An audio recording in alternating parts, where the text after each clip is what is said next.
આ બંને બન્યો છે.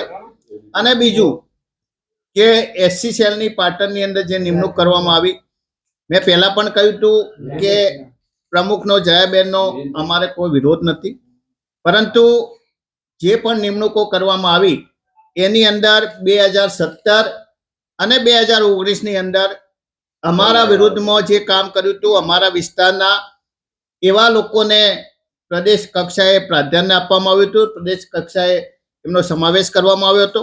અમારી 2 માગણીઓ હતી કે આ બાબતે તાત્કાલિક એક્શન લેવામાં આવે અને જે નિમણૂકો કરવામાં આવી છે અમારા વિરુદ્ધમાં જેને કામ કર્યું હતું એમની નિમણૂક તાત્કાલિક રદ કરવામાં આવે અથવા સ્થગિત કરવામાં આવે.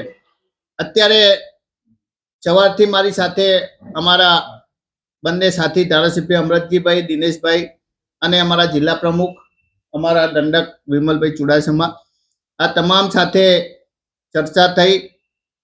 છેલ્લે અમિતભાઈ ચાવડા સાથે પણ ચર્ચા થઈ અને એમને વિશ્વાસ આપ્યો છે કે 4-5 દિવસની અંદર 4 તારીખ બાદ જ્યારે આ યાત્રા જેવી પૂરી થશે એવી યાત્રા પૂરી થયા પછી તમારી જે બંને માગણીઓ છે એ બંને માગણીઓ વિશે અમારો નિર્ણય લેવાઈ ગયો છે.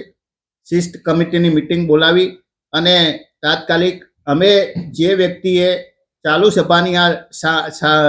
સભામાં પ્રદેશ મોવડી મંડળની આગેવાનીમાં એમની હાજરીમાં જે પાર્ટીને નુકસાન કરવાનો અને પાર્ટીને બદનામ કરવાનો અને અમને ભાષણ રોકવાનો પ્રયાસ કર્યો તો એમની સામે એક્શન લેવામાં આવશે.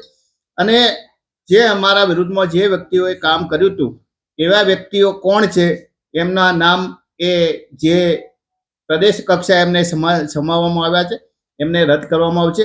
એટલે એમને અમને વિશ્વાસ આપ્યો છે, ખાતરી આપી છે અને એમના વિશ્વાસ અમારા પ્રદેશ પ્રમુખના અમને જે વિશ્વાસ અને બાંયધરી આપી છે એના આધારે હાલ પૂરતું અમે રાજીનામું આપવાનું અમે રદ કર્યું છે.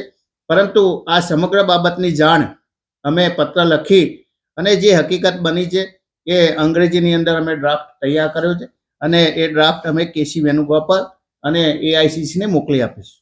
કિરીટભાઈ, આ કોણ વ્યક્તિઓ હતા જે ખોટી નિમણૂક? જે વ્યક્તિઓ નામ જો કે એમને કોણ જે આ પાર્ટીની અંદર અમને કોન્ફિડેન્શિયલ રિપોર્ટ માગેલો હતો, તો પાર્ટીની અંદર અમે 2017 અને 2022ની અંદર અમે નામ આપેલા છે.